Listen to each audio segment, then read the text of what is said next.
Catus Maximus here, this time with a quick little review of the ThruNite T3. So, I've reviewed a fair number of ThruNite flashlights. They do send me these as promotional products. I like collecting these little high-power turbo flashlights, and for use better than paying for them.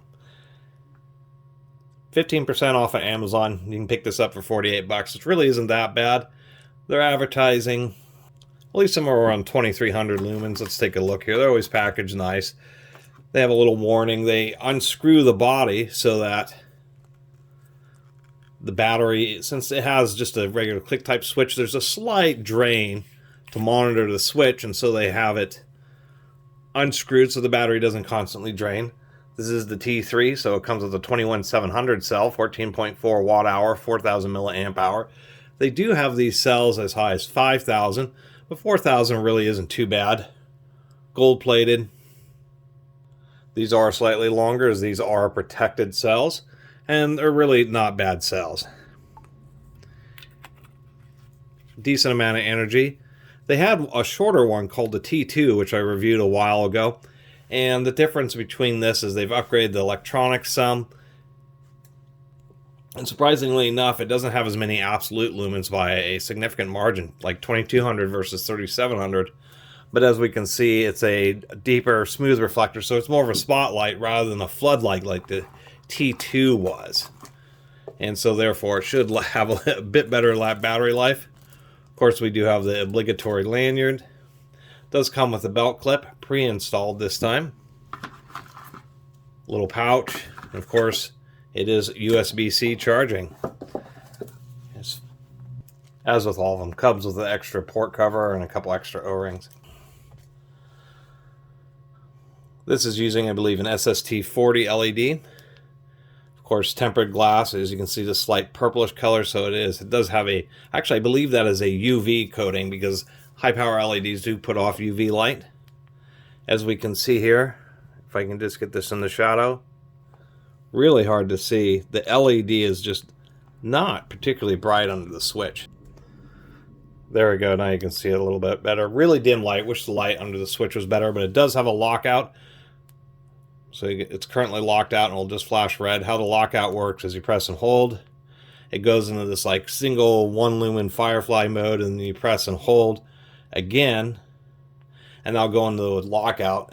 Something I was criticizing a lot on earlier ThruNite, so they've actually appreciatively have added lockouts to a lot of their lights so they don't accidentally turn on. The other thing that sets the T3 apart is the fact that it has continuously variable output. So once you turn it on, as you press and hold,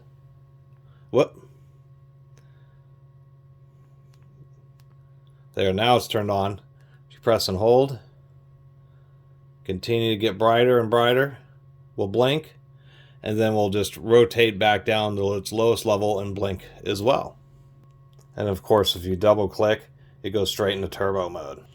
The one thing I will mention is on some the bigger ThruNites, they include a key ring, because but on the smaller, lighter ones, I guess they don't feel they have a need for it. But what I've run into, and I wish ThruNite would include a keychain ring for all their lights, is just the fact that if you actually use it with the wrist strap, which is actually like a little foam-filled wrist strap with a little lock thing, which I like. It's actually a nice wrist strap. But if you have the light swinging on this thing, even with the aluminum, will eventually wear, and the little cord will break. So I always use these little keychain rings to attach them. Anyway, that's the whole purpose of the key ring, is just so that this now has a kind of a smooth, round surface that it interacts with, and then the keychain is steel, so of course it will last a long time when it's interacting with the back of the unit. Other than that, bidirectional belt clips, so you can clip on this way or this way.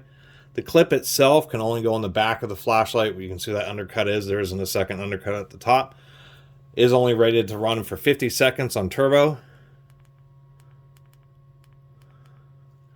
which is, of course, pretty darn bright. And then it has a temperature sensor, and it slowly tapers off down to around 600 lumens, and it'll stay at 600 lumens for another 3 hours. Other than that, let's go outside and take a look. One last thing, this is cool white, so 6,000 degrees. Depending on whether it's the SST40 LED they're using or the XHP 70. So this is going to be a little wider than the XHP 70. I think the XHP 70 are actually 5,000K. Other than that, the only other thing is it's pretty easy to open up this cover, but you really, I see why they come with an extra, and this may be a situation where you want to leave the belt clip on there, because that will at least provide some interference, because this cover may be just a little too easy for it, since it's just against the flush surface. Maybe just a little too easy, especially as you use it and this little nub starts to get bent upwards. That'll always want to kind of get caught and flipped open and even end up missing. Anyway. Alright. So there we have low. And then there's our continuously variable. All the way up to high. You can see it has decent throw. A little bit foggy, but you can kind of see the trees. And then there's turbo. As you can see, it's quite bright. We can actually get a look at the beam pattern here. Most of it's pretty concentrated, but we do have a decent amount of spread or flood. Being only 2200 lumens, it doesn't get as hot as fast as the old T2 did. Seems like it's just a cheaper version, kind of long throw of the T2. Let's go ahead and try the T2. So there's the T2 on low, medium, and high. So the T2 has, way more lumens, but it's a really wide flood. If we look at the beam pattern here, you can see how much more of it is just spread out. And then if we put it on turbo, it has not quite as much throw, but almost as much, just because it has 50% more lumens. And of course a battery that's 25% higher capacity, so it can produce just a few more amps.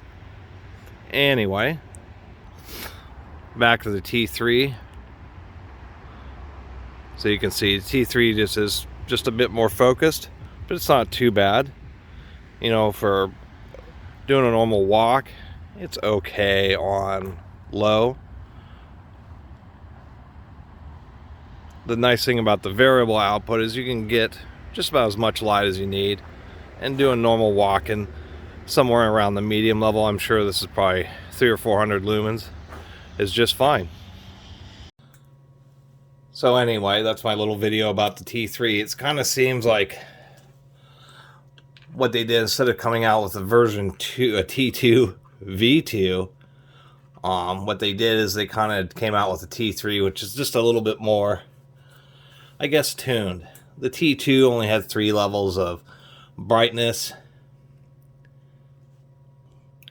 And as you saw, super wide angle. They have such a big LED in this that it has this weird issue. The T2 has this weird issue where when you go into turbo mode, it only lasts a few seconds before it's like overcurrent protection or something, where it dims down. It's kind of a weird thing, but some people will notice it on these lights, even though it's 3700 lumens.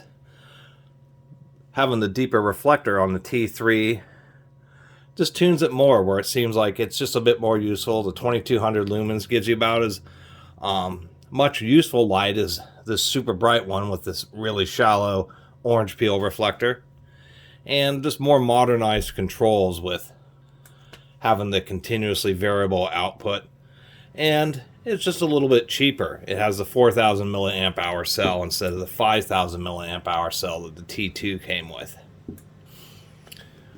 But, one thing I'll say is, for the price, they should have included the 5000 milliamp hour cell with this light. But nonetheless, for something that's like $50 on sale, it's really not that bad of a light. And being only 2200 lumens, it does not heat up as fast. This thing, in 60 seconds, it's really getting hot. This one takes a good couple, 3 minutes, especially out in cold weather, in full turbo mode, before it really starts getting too hot. Overall, another worthy 21700 based little turbo flashlight. Anyway, really appreciate everybody who's been watching and subscribing. And if you haven't subscribed, please do. Until next time, Catus Maximus out.